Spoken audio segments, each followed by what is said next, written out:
Hello, and welcome to our channel, Marstream, your public performance broadcast platform. Please make sure to like this video and subscribe to our channel. You can also donate to our tip jar and support the arts and artists of Marstream by clicking the link below in the description. Check out our website, themarsh.org, for all upcoming live performances. Now, enjoy the show. Good evening to all. Welcome to Solo Arts Heal. I'm Gail Schickele, and tonight we welcome a diverse actor, Ellen Dunphy, with excerpts from her show Imaginary Awakenings, which speaks to the very existence and importance of this show.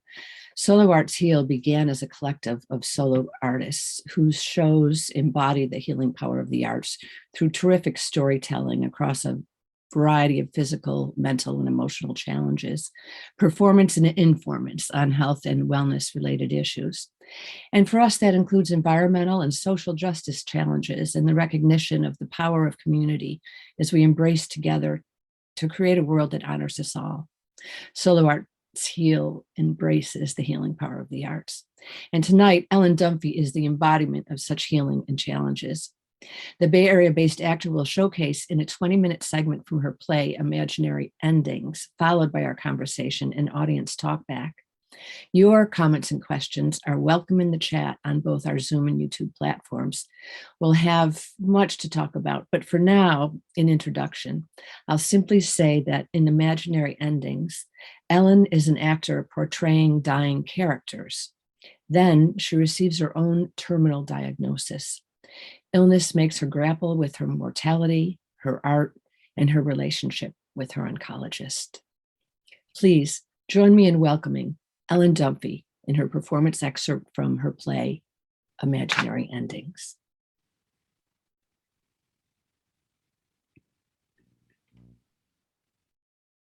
Where am I? Plastic rustling, presence on my right. Leaden head, murky amber-lit space curtains, hospital bed. Oh, the surgery's done.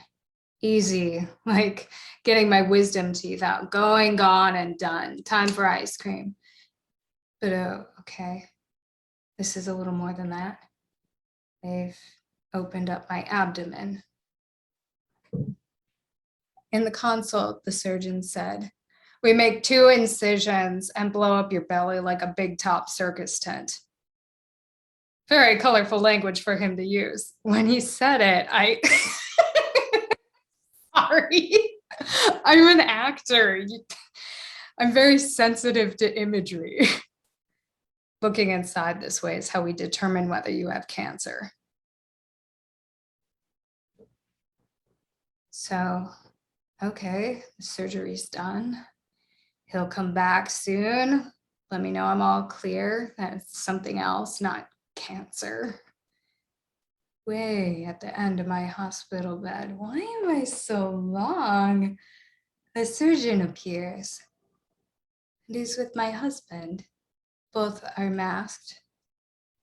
Andy's eyes are wild, watching something invisible play out just before his pupils. The surgeon clears his throat.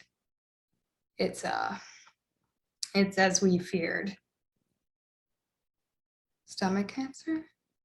Yes. I'm still foggy from the anesthetic, floaty, unreal. What he says is not true. But if it is, the type of cancer we're talking about, it's probably hopeless. A pit forms in my stomach, eyes go unfixed.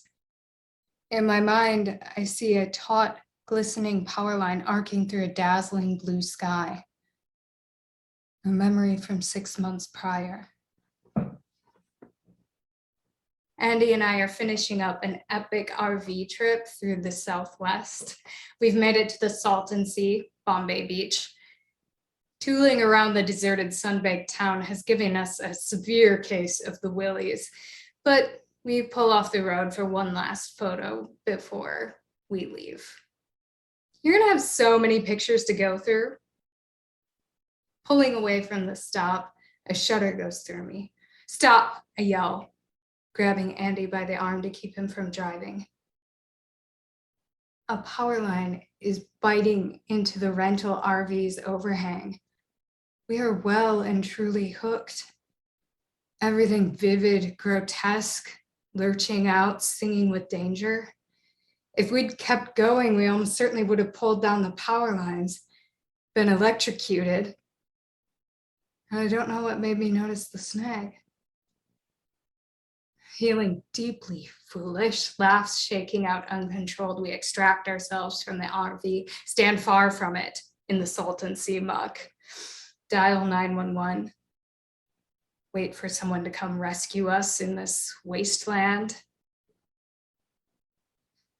feels like the power line is snagged and is tugging my guts. An oppressive sense of doom, of profound helplessness sets in.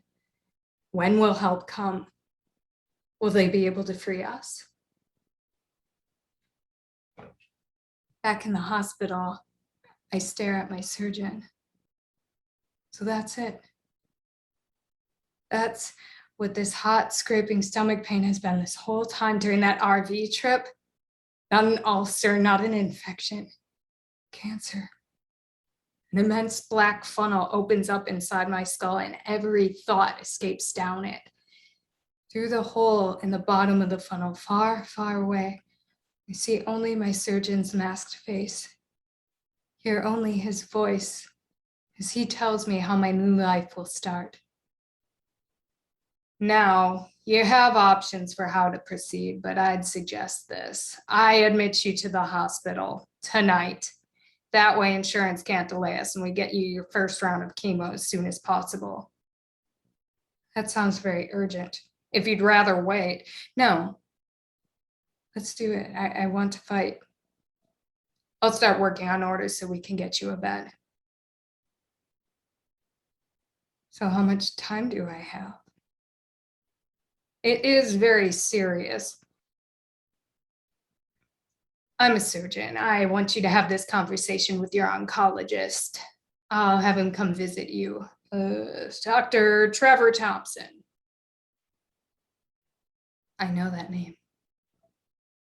A nagging memory surfaces of having once thought, Dr. Trevor Thompson?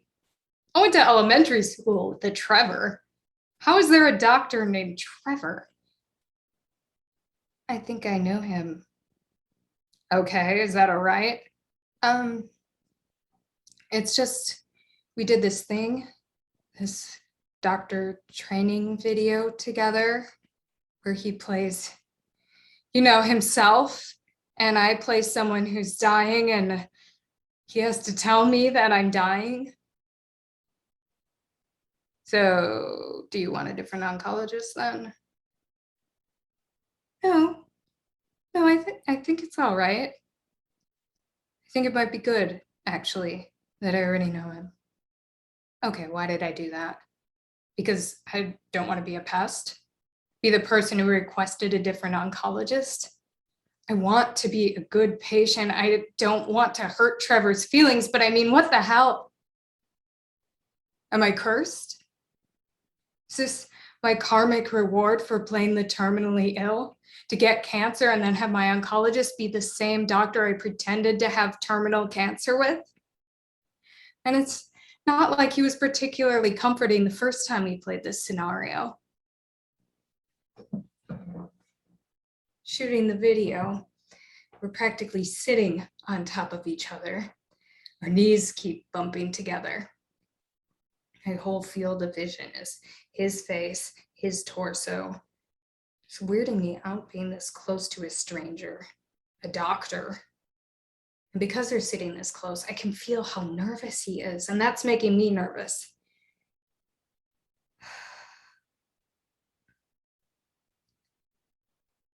Also, we both turned out wearing the exact same shade of blue because someone unthinkingly advised Trevor that blue is universally flattering on camera and then forgot having done that.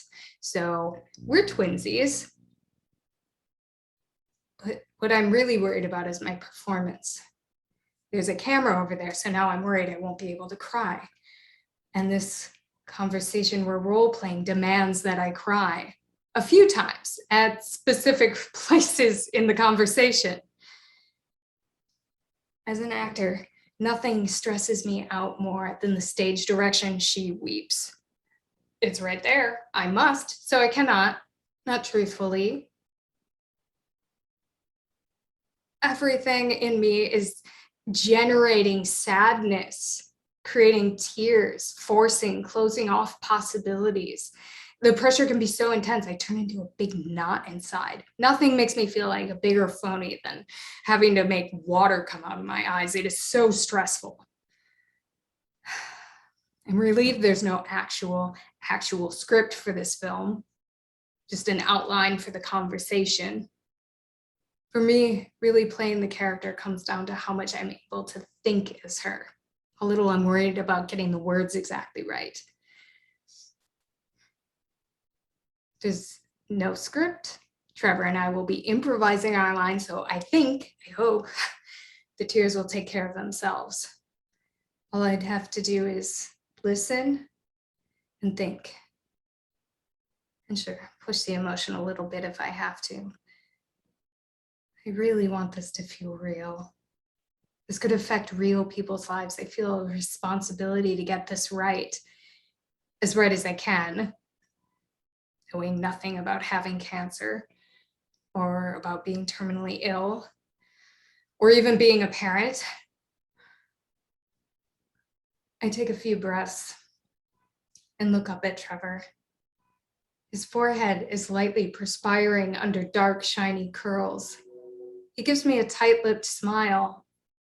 I smile back, wondering how he can be so nervous to play himself. Okay, let's take it from prognosis sharing. Miss de Michel, back when, can we hold? Trevor, this is a patient you've worked with a lot, yeah? Let's make it less formal. Use her first name. Let's try it again. Tara, back when we started working together, I made you a promise. If I know something, you know it.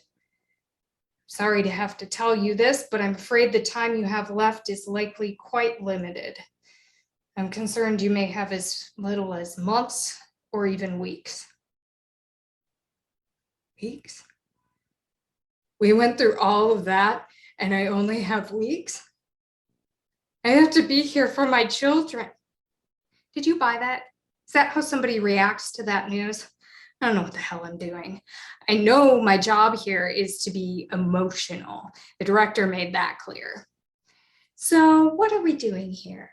We're making a training video to show doctors how to have this intense end-of-life conversation. Ellen, I need you to keep the emotions high. Break down at the places we talked about. That feeling of emotional obligation is coming up again. Oh shit, Trevor's talking.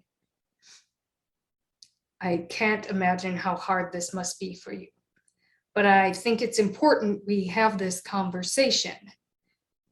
What are your goals in the time you have left? I'd like to be able to spend time with my family. What is this voice? If I can, I'd like to be able to travel, see my parents in Boston. Fuck, should I have done this in an accent? But I just really want to be here for my children and my husband. They're my world. Did that sound true? These people are made up. I hope it sounded good. What I'm hearing is family time is the most important. Is that right? What do you worry about? Oof, he's playing himself. Does he really need that cheat sheet? I see him giving himself instructions to make an empathy face.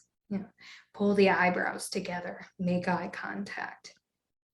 But there's a remove, a slight smile on the lips that betrays our distance from one another.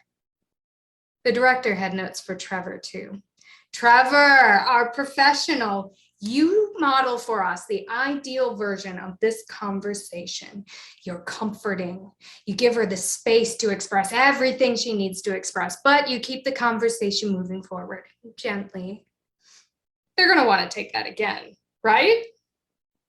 No? I guess they're still rolling. I worry about my husband. We're already stretched pretty thin taking care of our kids.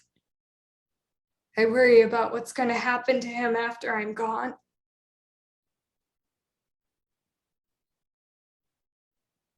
In the silence, after I've said something grim, I, as Tara, want something from him. A reassurance, a touch. I don't know, it's my first time having this conversation, but it's certainly not his. What is happening to me does not touch him. Though Trevor and I are sitting physically close, there's an invisible barrier between us. He'll sit here with me, furrow his brow, listen to what I have to say, make some notes, leave the room healthy, unscathed, back to his life. I'm going to have to play this scene for the two of us. I'll use this isolation, this despair. I move away from the suggested responses. There's no true script. For me, I'm moving away, improvising my own language, and that personalizes it. Makes Tara's pain my own, no exact line to break down on and weep. I feel my way there, feeling the lump rise in my throat, the water begin to sting my eyes.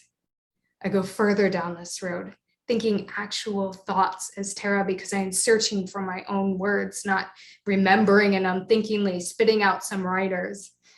And I am here to tell you, I cried every take, real water. In between takes, I asked the director, any notes for me? Oh no, you're good. Maybe tighten up your response in the goal sharing section. Hey, Trevor. So maybe I can let my inner critic shut the hell up. I am relishing acting something so extreme. It's like, sometimes being an actor can be disgusting. To get excited about playing someone who's dying. What a meaty role, what a challenge. Let's take it from the last question. How much have you shared with your family? I've signed the proxy form with my husband. I haven't told my kids much though. They're too young to understand. They may be young, but it could be important for you to explain what's going on yourself. We have social workers here who can help you strategize how to have this conversation. Is that something you'd be interested in? Yes, I think so. I'll set that up. I know this was difficult, but thank you for having this conversation with me. I now have a better understanding of what's important to you. Tara, I want you to know, no matter what happens, we will always be your team. Thank you. Wow. Whenever I hear that, we will always be your team, I feel a warm rush of gratitude. I feel held by that. That feels real. So if nothing else we do works, I know that that part of the video will be strong, but I hope the rest will be good too. When we wrap, my face is pinched, my voice is sore, my body is clenched. I can't wipe my sick person makeup off fast enough. I'm done with the job, with Tara, with Trevor, or so I think. Sitting in my hospital room, waiting to meet with Trevor, I think about that video. If I could play Tara today, I'd knock everybody's fucking socks off.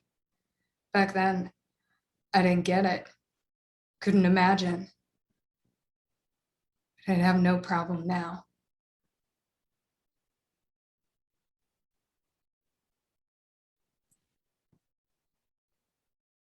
Thank you.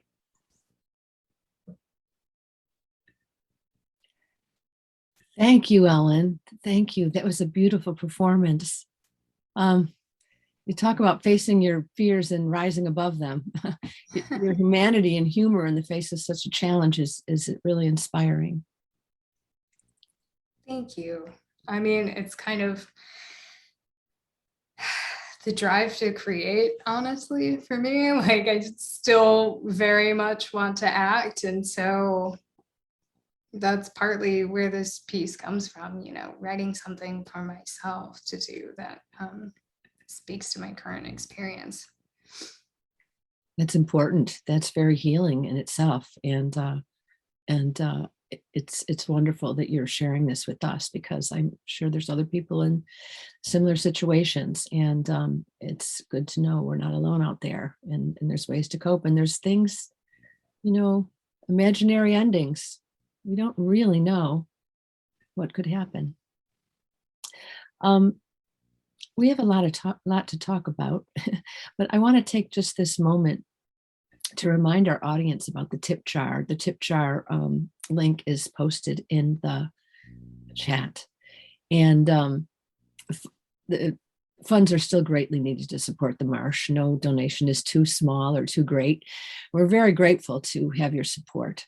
And I also remind our audience that you may and are encouraged to post comments and questions in the chat. Whether you're on Zoom or YouTube, the comments will get to us and the questions. So please let us hear from you. And I see Tim Garcia, we're getting hand claps up here, and thank you. And Tim Garcia says, beautiful, unflinchingly honest, brave, powerful work, Ellen. Lovely. And Kathleen says, thank you for this. Yes. And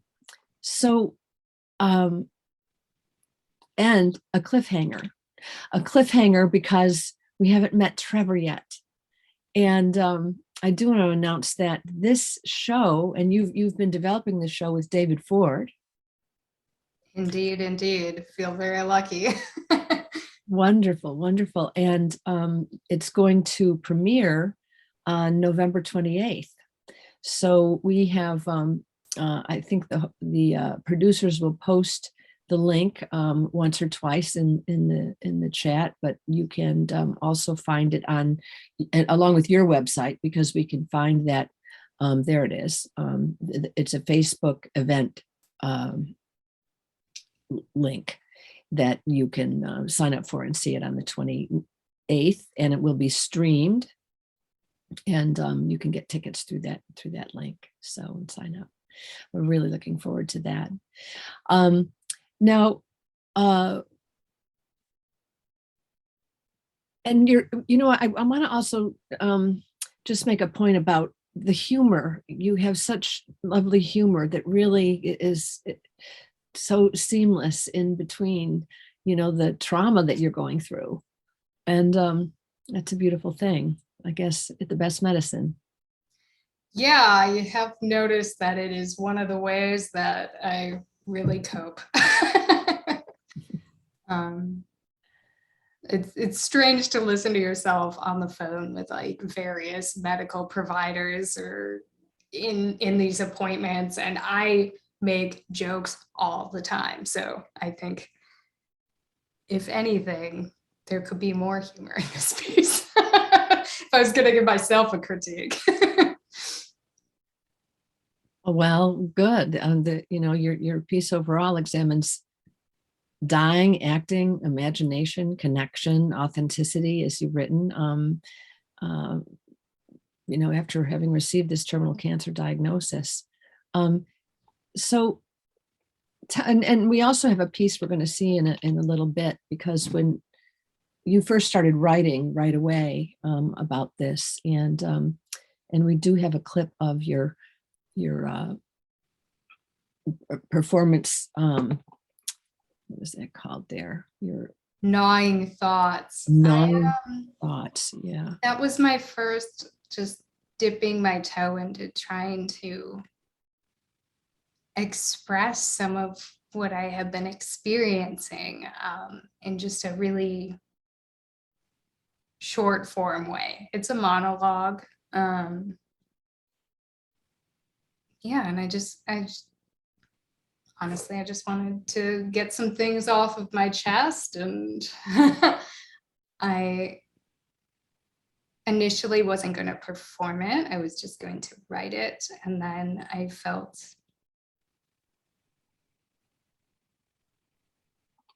This was kind of also my coming out time of like letting lots of people know what was going on with me. So you'll see in this piece, you know, my hair is, you know, has been falling out, and it's a little strange to watch, but Not at all. Why don't we, in talking about it, why don't we take a look at that clip now, Brianna, if we could set that up. It's Gnawing Thoughts.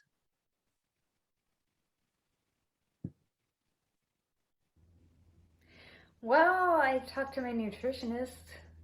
Yeah, I don't know. They just assigned me one. I've never met her before. Anyway, she was like, I want you consuming 2,000 calories, a ton of protein. Don't worry about vegetables.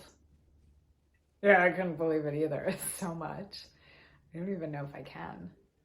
Hey, no more salads. I'm free. It's because of the chemo. I guess my body needs much more energy to rebuild cells. It's weird. I've been restricting calories for years. I don't even know. I've been trying to lose 10 pounds for like my whole adult life. So now I keep having these annoying thoughts like, this is a naughty food. You had a bagel yesterday, so none today. You're gaining too much weight. Which, isn't that the fucking worst? To be in the fight of your life and still be worried about gaining weight? And the other shitty thing I keep thinking is, now that I'm sick, I'll finally meet my goal weight. Fuck that. God. I've wasted so much time thinking, obsessing about calories and weight. I'm telling you, don't spend your energy on dieting on these absolute trash thoughts, because they'll be with you at the end. 9.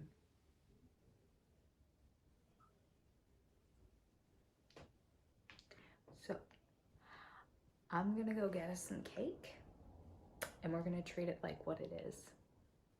Some energy. A celebration. And we're going to enjoy it.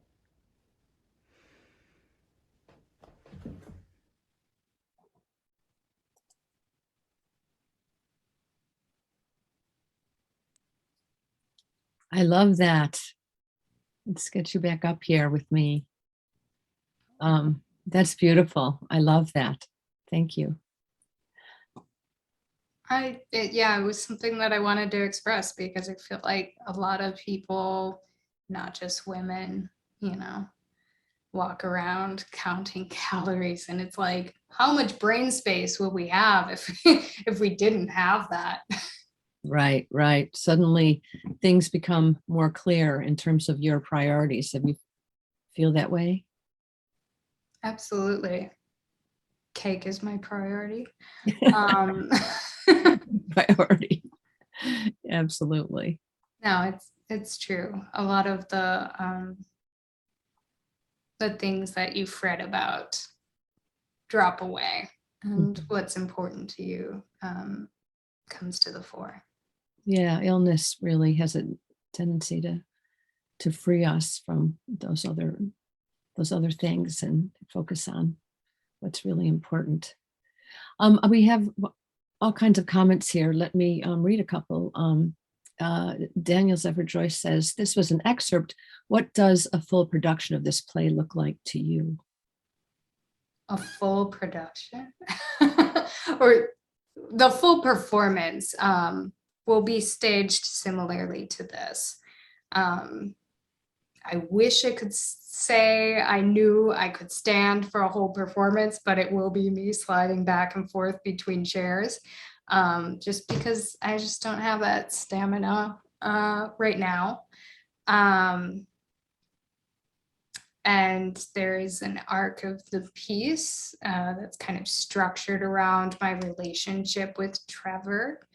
And we see how that first meeting goes, and we see how the relationship changes over time. And we see me beginning to deal with, you know, my treatment and my illness, and really examining my mortality.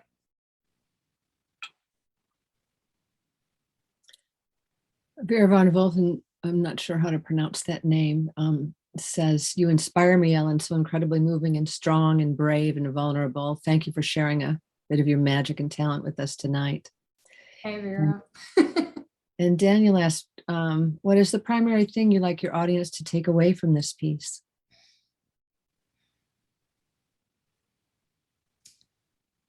Asking the tough questions, Daniel.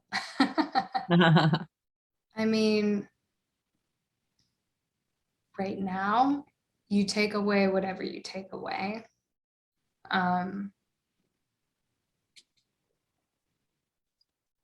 I hope that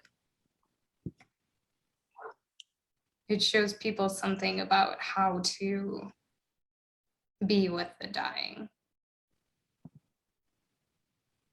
And what I mean by that is it's all about presence, being there with the person.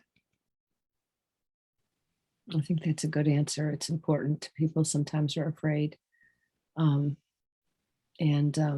it's okay. It's okay. It's okay. Permission to touch and be loving and talk with them and talk about what you're feeling. And yeah. And it doesn't all have to be heavy. It can be fun too. Right. Absolutely. It doesn't have to be all tears, and there's a lot of good things to do. Carol Casara says everything so much in that segment. And let's see. This must have been from Zoom. This was an excerpt. Oh, we had that already. Takeaway. Thank you. So we kind of know what led you to write these gnawing thoughts. And also you said something to me when we spoke earlier about really wanting to continue to help people and have them understand, some of their options. And tell us about that. Yeah, I mean, through the piece, I hope that people will be emboldened to share their own experience and also to ask for the things that they need from their healthcare provider, because it's not always perfect and you're not always going to get it without asking for it. You have to push sometimes and really be your own advocate. Absolutely. Learning to be an advocate for yourself and finding out.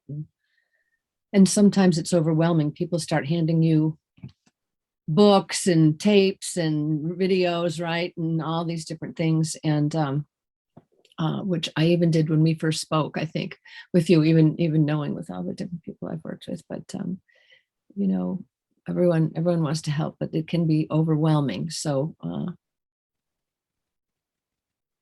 maybe is it helpful if someone asks, is there anything that I can give you, or would you like any materials, or what would you like? How can I help you?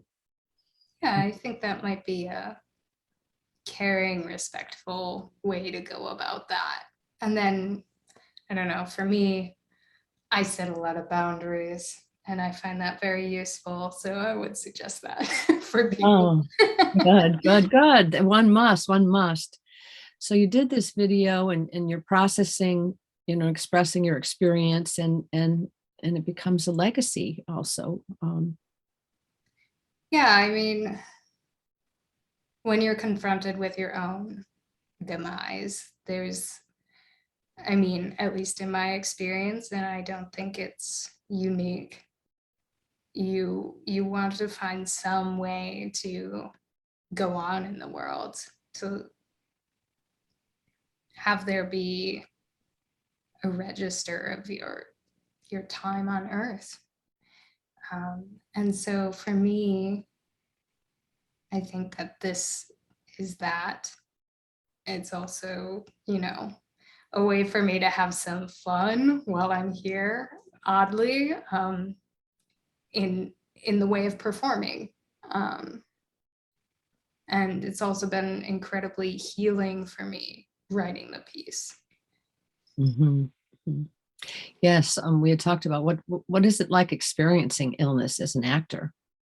How long has it been since your diagnosis? It was the 2020 is when you did the videos, early in 2020. Mm-hmm. And July 2020 is when I was diagnosed, towards the end. So it's difficult as an actor. You just feel yourself very sidelined. But then there's this other part of you that's like, I now know something incredibly vital to the human experience, and I want to channel that, through my art.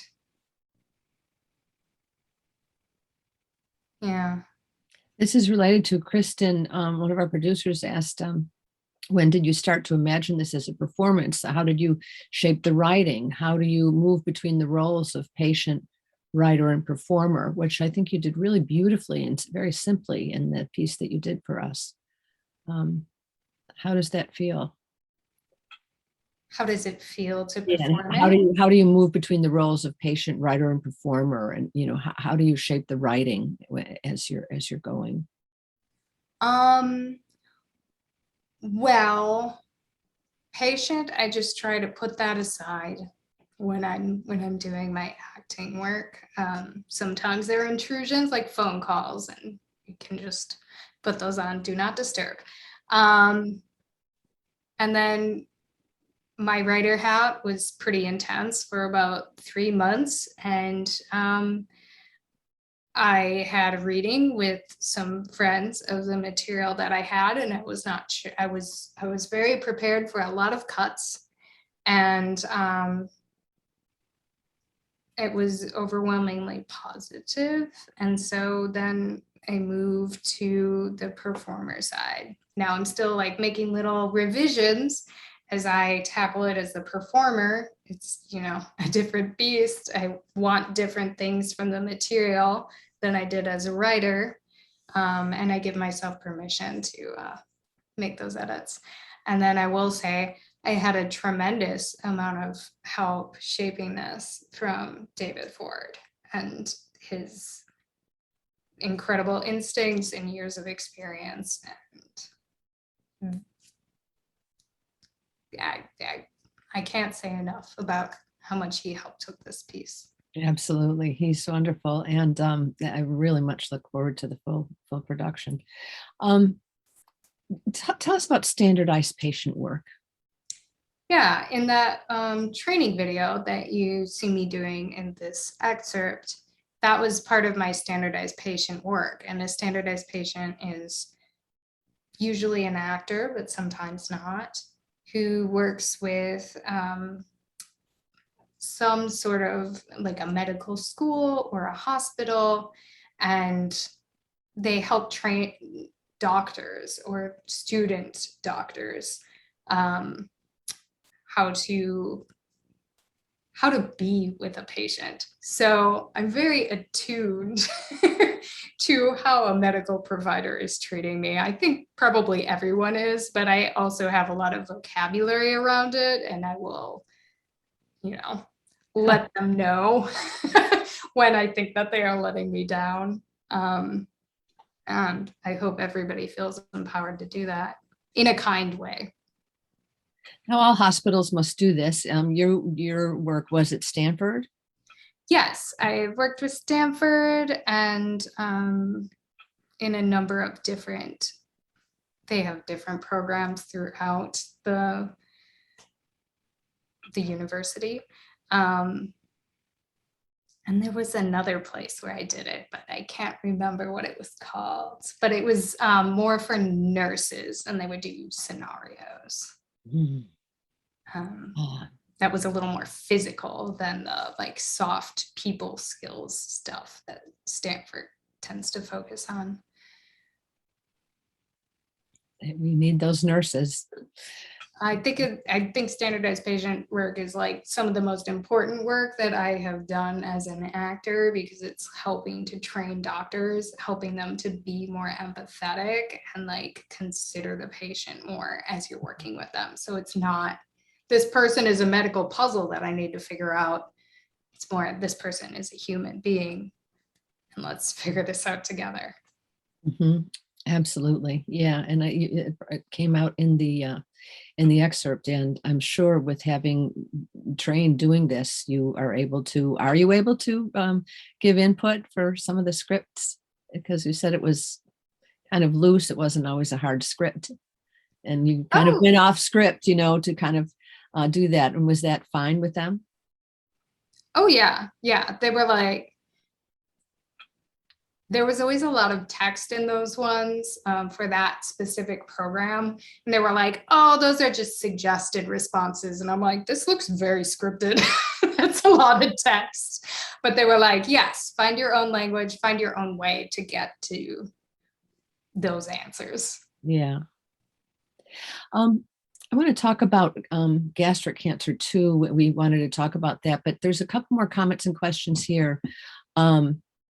SQ says, can you talk about how you wanted something different as a writer than as a performer? Did you want something different as a writer than as a performer? Oh, sure. Yes. As the writer, I want to be very flowery language, very literary, these sentences that go on for days. And as the performer, that sucks. And it's not how I talk either. So it's kind of this renegotiation to keep some of those more vital words, more descriptive, juicy words that maybe I wouldn't come up with in normal conversation. And it's a little bit of a dance to get it also something that would reasonably come out of my mouth. Sounds good. Let's see. And who are some of the artists who are speaking to you currently? Who are some of the artists who are speaking to you currently? Sure. I don't know. Will Dr. Trevor see this show? I think that he will. I think I would be too nervous having him in the audience when it's live. So my plan is I will record it and then, say, hey, I wrote this show. And it's kind of structured around our relationship. So, I'll give him some warnings. I'll say, you can watch it if you want. I don't want this to mess up our relationship, but yeah. But you better buy the $100 ticket. Not planning on there being tickets, honestly, but I do kind of envision it as probably raising funds for gastric cancer research. That's beautiful. So tell us a little bit about gastric cancer. I know we have a link that you had given us that's Brianna or Kristen will put in the chat. The understanding of your disease, and I know late detection was an issue, and funding. Yes. So my understanding of gastric cancer is there's, a few causes. Often it's a bacteria, H. pylori, is correlated with it, they think. But the type of cancer that I have, Wikipedia says it is not. Really? What do you mean Wikipedia says it's not? So your symptoms are different than what they're saying it is, you mean? Or there's many different types of gastric cancer.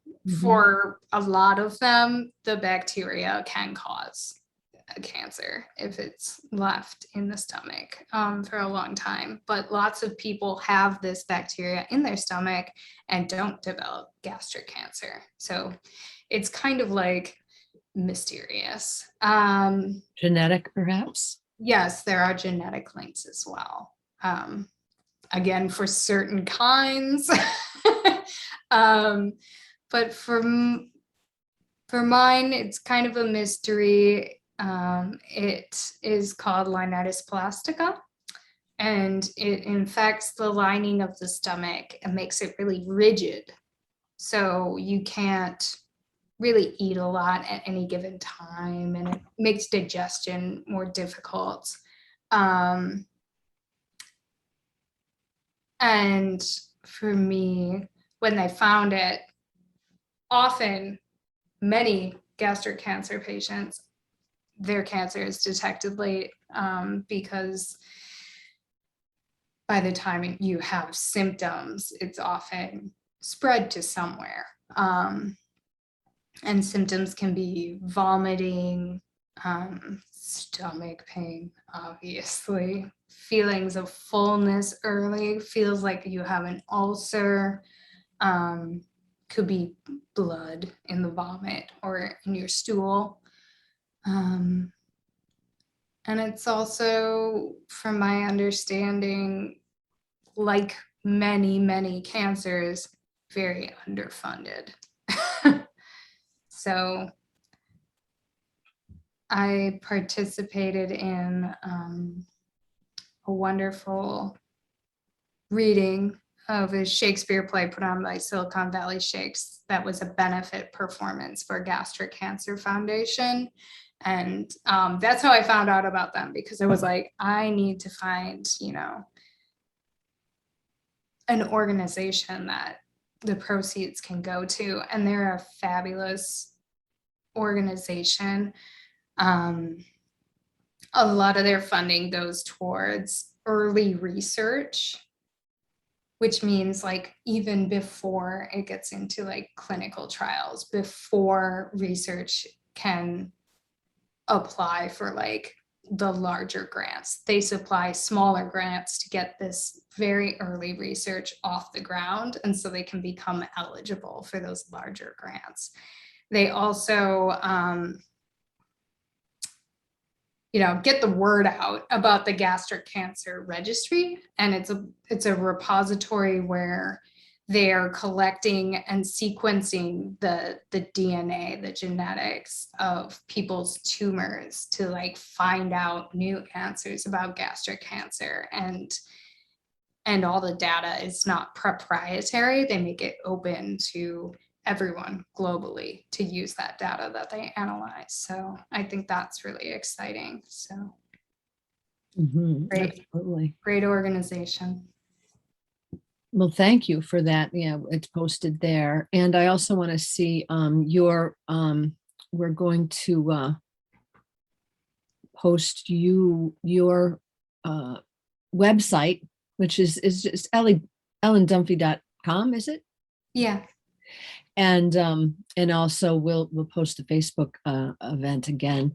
I want to just talk for a minute, just to talk about, you are a Bay Area actor. You're originally from Wisconsin, and tell us some about your Bay Area productions. You've had quite a diverse group of productions and quite wonderful reviews on these. What were some of your favorites? Well, I really loved doing the Baltimore Waltz, which was the play that I was doing at the beginning of 2020 and got shut down by the pandemic. There was Dragon Productions. Yes. Really fun character, great people, love the play. And actually, that character is dying. So that's woven into part of the later piece. I talk about that experience and play little tiny bits of the scene, and think about how that impacted my thinking as I was going through my diagnosis. Wow, yes. That was before your diagnosis, obviously. That was in the beginning of the year. Yes. Yeah, oh, goodness. I mean, I love them all. They're like all my children. Right? Sure. An ideal husband, and in the next room, or the vibrator play, Hair Theater. I mean, put me in a corset and I'm very happy. Very weird, but yeah, loved working on both of those plays, performing them. That's great. And Unholy Trinity at the Exit Theater, Midsummer Night's Dream at Silicon Valley Shakespeare. Have you done much Shakespeare? That's wonderful. What a great play to be in.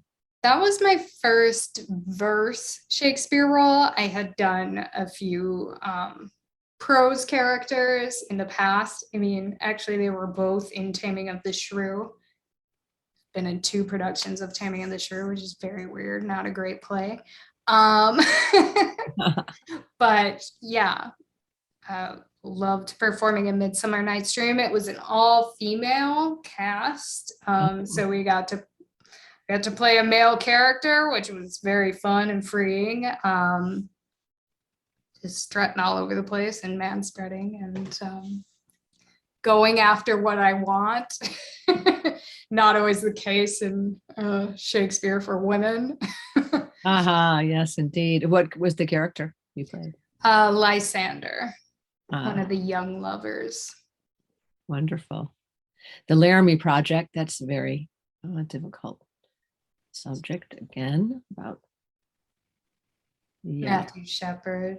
Who was killed and put up by some people because he was gay. I mean, he was chained to a fence, was he? And that was a horrible, horrible incident. And I'm glad that a play had been made about it. That's an important play. Dog Sees God and Twisted Hitchcock, Left Coast Theater Company.